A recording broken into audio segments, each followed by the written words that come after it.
Do you think that Kingambit was originally designed as a Mega Evolution? Back when the 6th generation of Pokemon came out, they only gave a single Gen 5 Pokemon a Mega Evolution, Aldino. And I've always found this kind of odd. Unova held nearly a quarter of all the Pokemon up to this point. And while of course they didn't want to give too many Pokemon from Gen 5, or even Gen 6 a Mega Evolution, since these were meant to be a boost to older Pokemon that were starting to lag behind. But in the design stage, I have to assume that they had several times as many Mega Evolutions that just got cut, but likely kept as concept for the future. Not only would it be common for any artistic endeavor, but we have plenty of proof of Game Freak doing just this before, holding back designs for later, sometimes even when almost fully implemented, such as Hoenn Gastrodon. And lo and behold, in Gen 9, they gave what might be a perfect example, Kingambit. By the way, howdy, I'm Chelsea. Most of my job is drawing in the old Pokemon style, hence why I ramble about the designs here. Anyways, before we talk about the big man, this is Bisharp. His pre-evolution. Pretty damn good Pokemon. Competitively, it's nice, good typing, an ability that tells any Intimidate user to eat their own ass. Especially useful when Intimidate not only cuts your best stat, but it's also the most common ability in the game. The stats overall are decent, high attack, average elsewhere, though these defenses are a good bit better now since apparently he gets to swallow a Violite. Visually it's a solid design. This dude rocks. This is final villain ace Pokemon territory.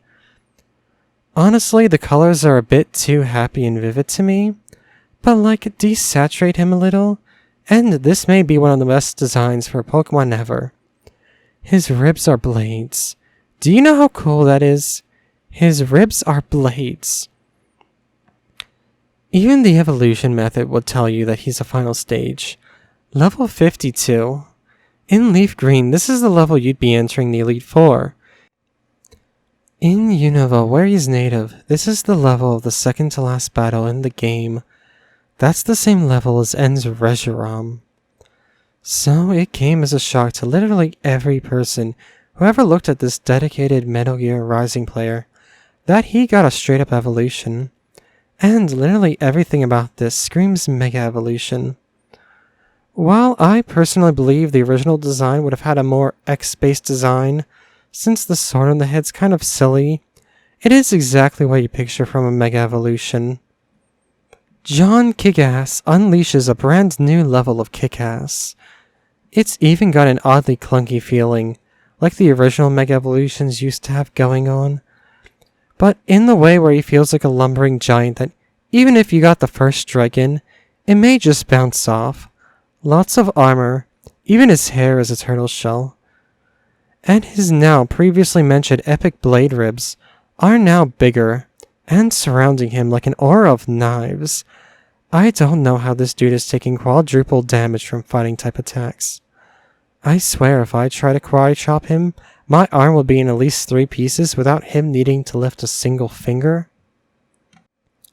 Well, I don't think that it takes all that much convincing visually to get you wondering, was this dude a Mega? There's also his power. While he isn't a straight 100-point upgrade, that isn't too important. It is still a sizable jump that also is in points where it matters. More so, look at his brand new ability.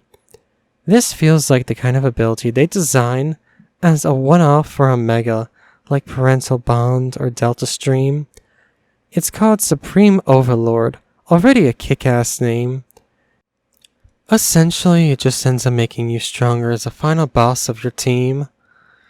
There's a reason why this thing has been lingering in the top 3 of overused usage stats. And that ability is just about half of the reason why. On top of all that is the evolution method itself. What would you guess? Maybe a Duskstone, or just a stupid high level like Hydreigon? No. You need to let it cut down 3 of its own kind, while their youth watches.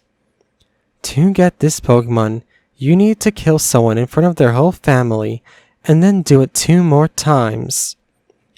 While I love the crazy gruesome ritual involved, this is the kind of stuff I wish Mega Evolutions had to go through to achieve their power. The dumb little stones are there likely more for balancing, so that way Mega Blaziken can't hold a life orb and become stronger than, normal Blaziken? Doesn't Kingambit seem like a Mega Evolution? It's just as over-designed and imposing as any other, if not more so. If Lucario hits Super Saiyan, this thing has hit Super Saiyan 4. The more I think about him, the more I just end up convincing myself. This isn't the only example, too. I might look at more in detail, but right now I just want you to look at like half of all the Hisuian Pokemon, like Overqwil, Samurott, Basculegion, Ursaluna. Who thought Ursaring would get a straight-up evolution? I didn't. But if you show me both Ursalunas, and said it was a Mega Evolution with an X and Y variant, I'd go, oh cool, swag, though they don't really look like an X and Y.